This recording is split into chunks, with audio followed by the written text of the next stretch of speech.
Bismillahirrahmanirrahim. Assalamualaikum warahmatullahi wabarakatuh. Selamat datang kembali di YouTube channel saya, Dia Rahmadiana.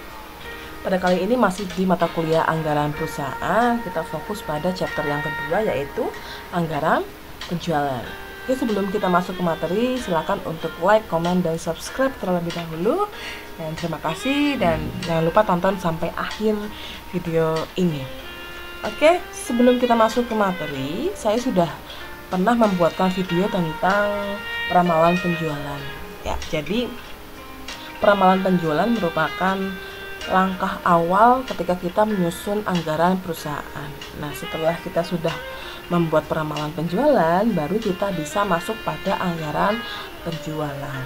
Ya, jadi anggaran penjualan itu apa? Anggaran penjualan merupakan perencanaan secara lebih terperinci terkait penjualan untuk suatu perusahaan di masa yang akan datang dengan periode tertentu, ya, untuk periode yang akan datang gitu ya. Itu anggaran penjualan. Nah, sebenarnya anggaran penjualan itu sendiri tidak ada bentuk yang khusus gitu, tidak ada tabel yang khusus ya, tetapi yang terpenting dari anggaran penjualan itu sendiri adalah kita harus memperhatikan hal-hal. Jadi hal-hal yang perlu diperhatikan adalah dalam kasus yang akan kita susun. Jadi tergantung perusahaan itu pengennya merincikan apa saja. Biasanya di dalam anggaran perusahaan itu, di anggaran penjualan itu sendiri yang perlu dirincikan, yang perlu masuk dalam data penyusunan anggaran penjualan itu, yang pertama adalah harus ada rincian jumlah dan jenis produk perusahaan. Jadi perusahaan itu punya berapa jenis produk dan masing-masing jumlahnya berapa, itu harus ada. Kemudian yang kedua adalah rincian daerah pemasaran. Nah, karena ini penjualan, pasti tindak lanjutnya adalah distribusinya. Nah, distribusinya mau ke daerah mana saja. Tuh. Kemudian yang ketiga adalah diskriminasi harga. Harga jual suatu produk tersebut, masing-masing jenisnya itu berapa, itu sudah ditentukan. Kemudian potongan harga jika ada diskon misalkan ya. Kemudian periode penyusunan. Nah, periode penyusunan kenapa harus ada? Karena namanya kita merincikan ya. Walaupun kita niatnya untuk merincikan anggaran penjualan dalam 1 tahun, tapi tetap dirincikan kembali. Misalkan dalam waktu 1 tahun, kemudian kita rincikan lagi untuk per triwulan ya. Ketika kita merincikan lebih rinci, maka kita lebih mudah untuk mengontrol penjualan kita. Oke, kita langsung saja masuk ke contoh kasusnya. Jadi pada materi kali ini kita langsung pada contoh kasus anggaran penjualan. Ya, dimisalkan manajemen PT Jaya menentukan daerah penjualan Surakarta dan Yogyakarta dengan perbandingan penjualan 3:1. Berarti di sini sudah diketahui daerah penjualannya ada 2. Jadi Surakarta dan Yogyakarta itu perbandingannya lebih besar Surakarta ya, 3:1. Oke, kemudian hasil peramalan penjualannya PT Jaya tahun 2020 sebesar 3.225 unit. Oke, jadi yang perlu kita ketahui bahwa sumber data anggaran penjualan yaitu hasil dari peramalan penjualan atau hasil dari forecasting ya. Jadi harus punya data peramalan penjualan. Kemudian diketahui lagi, adapun harga jual produk di Surakarta 5.000 sedangkan di Yogyakarta 3.000. Ya, ini terdapat perbedaan harga jual. Sebenarnya sama tidak apa-apa, tergantung perusahaan itu memberikan harga jual suatu produknya berapa. Tuh. Cuman yang membedakan harga jual Surakarta dan Yogyakarta mungkin saja karena memang besar kecilnya UMR atau besar kecilnya biaya antar gitu dan sebagainya, biaya bahan baku dan sebagainya. Kemudian jenis produk. Nah, dari informasi di atas berarti kita simpulkan jenis produk yang diproduksi PT Jaya itu hanya 1 jenis produk ya. Jadi ini contoh kasus untuk 1 jenis produk. Oke, langkah pertama ketika kita menyusun anggaran penjualan yaitu membandingkan penjualan per daerahnya. Oke ya. Jadi langkah pertama ini. Tadi kita sudah punya 2 daerah. Jadi kita membandingkan antara Surakarta dan Yogyakarta. Karena ini perbandingannya menggunakan ya perbandingan gitu ya, maka caranya bisa kita cari pecahannya. Surakarta berarti 3/4 dan Yogyakarta 1/4 dari bagian tadi gitu ya. Nah, berarti di sini kita cari jumlah untuk Surakarta berapa dan Yogyakarta berapa gitu ya, berdasarkan peramalan penjualan. Berarti Surakarta itu 3/4 dari 3.225 dan Yogyakarta 1/4 dari 3.225 unit. Ya, sudah ketemu untuk masing-masing daerahnya sekian gitu ya.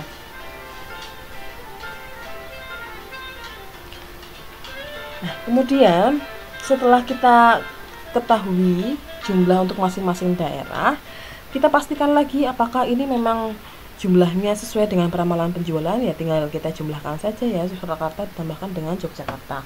Nah, ketemu jumlahnya 3.225 unit. Berarti ini jumlahnya sesuai dengan jumlah dari peramalan penjualan.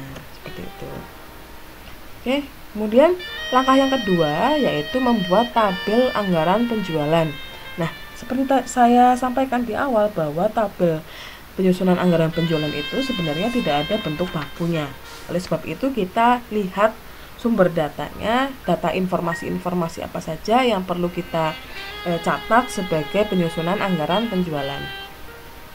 Informasi yang ada pada kasus yaitu yang pertama daerah penjualan, yaitu ada Surakarta dan Yogyakarta. Kemudian unit yang dijual dari perbandingan daerah tadi ya, Surakarta dan Yogyakarta. Karena tadi itu ada desimal, karena ini jualnya jual unit ya, tidak mungkin kita jual suatu produk itu separuh gitu ya. Jadi kita bulatkan.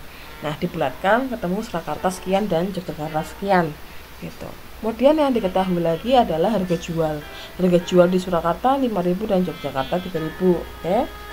Nah, dari data ini kemudian kita masuk ke penyusunan tabelnya. Jadi dari data tersebut tabel yang bisa kita buat yaitu seperti ini. Ya, ada daerah penjualan, unit, harga per unit, dan totalnya. Oke. Dari tabel ini langkah selanjutnya adalah kita menyusun anggaran penjualan. Nah, untuk menyusun anggaran penjualan berdasarkan sumber data pada kasus, ya berarti tinggal dimasukkan saja daerah penjualannya ada Surakarta, Yogyakarta, unitnya dimasukkan, harga per unitnya dimasukkan, kemudian totalnya itu dari perkalian antara unit dikalikan dengan harga per unit. Oke, kemudian tinggal dijumlahkan saja ya, jumlahkan saja totalnya sekian gitu ya. Nah, ketika kita menjumlahkan unit dan total itu juga punya arti sendiri-sendiri ya. Total unit sama dengan jumlah peramalan penjualan. Oke, jadi yang dirincikan di sini adalah rincian dari peramalan penjualan tadi. Peramalan penjualannya 3.225 gitu ya. Jadi inti dari anggaran penjualan ini adalah kita merincikan untuk masing-masing daerah, untuk masing-masing unit, untuk masing-masing periode. Ya, tujuannya agar kita mempermudah dalam kontrol penjualan kita. Gitu. Nah, di sini tadi peramalan penjualan merupakan sumber data anggaran penjualan. Nah, kemudian kita karena tadi sudah ya, jadi kita oke. Nih tadi sampai sini. Kemudian selanjutnya langkah selanjutnya sudah selesai sampai sini karena informasinya sederhana ya. Dari informasi sederhana kemudian kita bisa rincikan, kita bisa deskripsikan data anggaran penjualannya. Oke, kita deskripsikan sekarang peramalan penjualan PT Jaya sejumlah sekian ya. Jadi ini peramalan penjualannya. Untuk daerah Surakarta itu nantinya akan menjual 2.419 unit dengan harga per unitnya 5.000. Maka total pendapatan PT Jaya dari hasil penjualan Surakarta saja itu sejumlah 12 juta sekian gitu ya. Itu deskripsinya. Kemudian dari peramalan penjualan sebesar 3.225 unit, daerah Yogyakarta akan menjual sebesar 806 unit dengan harga jual Rp3.000. Maka total pendapatan PT Jaya dari hasil penjualan daerah Yogyakarta itu sebesar 2 juta sekian gitu ya. Jadi kalau kita simpulkan lagi, maka rencana total pendapatan penjualan PT Jaya pada tahun 2020 itu sejumlah 14.513.000 dengan menjual 3.225 unit produk di 2 daerah ya. Itu deskripsi dari anggaran penjualan. Jadi sebenarnya hasil dari anggaran penjualan ini digunakan sebagai target penjualan gitu ya, yang nantinya akan diberikan oleh bagian pemasaran. Jadi targetnya Surakarta 2000 unit gitu ya, targetnya Yogyakarta 806 unit. Nah, itu merupakan anggaran penjualan. Oke, sekarang kita masuk ke latihan kasus anggaran penjualan. Sekarang kita punya informasi data nih, masih dengan PT Amanda. Kemarin di video kemarin juga tentang peramalan penjualan, itu contoh kasusnya PT Amanda ya. Sekarang masih dengan PT Amanda, diasumsikan bahwa pada PT Amanda brownies yang dihasilkan, jadi PT Amanda ini menghasilkan brownies gitu ya. Brownies yang dihasilkan 40% dijual di Jakarta, Semarang 30%, dan 30% lagi dijual di Surabaya. Harga jual masing-masing Jakarta, Semarang, Surabaya berbeda ya. Jadi ada rincian daerah penjualan, kemudian ada rincian harga, dan juga tambahan rincian persentase menurut periode penjualan. Karena ini kita merincikan untuk anggaran penjualan tahun 2020, kita rincikan lagi persentase waktunya. Jadi 1 tahun dibagi 4 triwulan. Triwulan 1 10%, triwulan 2 20%, triwulan 3 30%, triwulan 4 40%. Nah, dari data informasi di atas kita diminta untuk membuat anggaran penjualan PT Amanda tahun 2020 pada tiap triwulan berdasarkan data anggaran penjualan. Nah, berarti kita harus ada data anggaran data forecastingnya atau peramalan penjualan. Ya, berarti kita harus ingat lagi kemarin peramalan penjualannya berapa gitu ya. Oke, dari informasi tersebut, maka informasi yang didapat apa saja? Yang pertama ada jumlah produk. Jumlah produknya hanya 1, yaitu 1 jenis brownies. Kemudian yang kedua, daerah penjualan ada 3, Jakarta, Semarang, Surabaya. Kemudian yang ketiga adalah persentase penjualan per daerah ya. Kemudian yang keempat harga jual, dan yang kelima adalah persentase penjualan per triwulan. Ini adalah informasi yang didapat. Jadi kalau informasinya ini, maka kita bisa buat tabelnya. Nah, kurang lebih seperti ini tabel untuk merincikan anggaran penjualan di PT Amanda. Nah, dari tabel ini sumber data yaitu dari peramalan penjualan PT Amanda tahun 2020. Kalau tidak salah, peramalan penjualannya sebesar 172 unit ya. Kemudian hasil persentase unit dibulatkan sesuai dengan besar kecilnya persentase daerah dan persentase triwulan. Oke, kita langsung saja masuk ke Excel-nya. Ya, ini tadi latihan kasusnya ya, informasinya. Kemudian ini adalah tabelnya ya, kita rincikan untuk 3 daerah, Jakarta, Semarang, dan Surabaya. Oke, kita rincikan. Berarti caranya gimana? Langkah pertama adalah kita menentukan persentase besarnya unit yang akan dijual untuk masing-masing daerah. Nah, ini saya sudah punya nih.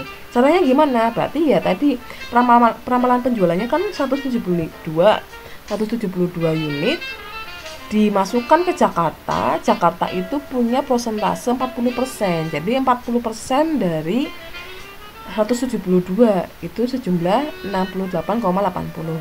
Nah, jadi silakan nanti bisa dilihat di formatnya di sini ya, di rumusnya di sini. Kemudian untuk Semarang itu mendapatkan 30% dari 172 itu 51,60. Surabaya itu 30% dari 172 berarti sama 51,60. Ini angka masih desimal ya, masih desimal. Tapi nanti kita akan bulatkan. Tapi nanti biar tidak bingung ya. Jadi kita tandai di sini nggak jelas, merah-merah. Oke. Nah, ini bobot untuk masing-masing daerah. Kemudian langkah kedua bagaimana? Langkah keduanya adalah bobot untuk masing-masing daerah dipecah lagi untuk masing-masing unitnya. ya, masing-masing triwulannya. Jadi 68,80 ini 1 tahun untuk Jakarta. Nah, 1 tahun ini dipecah lagi ke masing-masing persentase menurut periode penjualan yang ini gitu ya. Jadi triwulan 1 10%. Jadi 10% dari 68,80 berapa gitu ya. Jadi ini saya sudah dapat angkanya sekian gitu ya. Ini merupakan persentase ya, penyesuaian persentase dengan jumlah yang akan dijual di Jakarta. Kemudian yang Semarang juga sama seperti itu ya. Jadi triwulan 1 10% dikalikan 51,60. Yang Surabaya juga sama. Oke. Nah, setelah itu kemudian mencari jumlah. Mencari jumlah berarti perkalian antara unit dengan harga. Kita masukkan dulu harga masing-masing. Harganya Jakarta, harganya Semarang, harganya Surabaya. Oke, sudah masuk. Kemudian kita tinggal mengalihkan saja, mengalihkan antara unit dan harga ya, untuk masing-masing triwulan. Oke, tinggal kalikan, ketemu sekian gitu ya. Nah, ini kemudian sampai sini belum selesai, kita jumlahkan lagi ya. Kenapa dijumlahkan? Karena kalau baru sampai sini berarti kita baru merincikan, baru tahu. Misalkan Jakarta akan menjual di triwulan 3 sebesar 20,64, pendapatannya sekian. Tetapi kalau pimpinan puncak gitu ya, pimpinan pusat itu tidak bisa melihat berapa pendapatannya untuk keseluruhan daerah, maka kita harus hitung totalnya.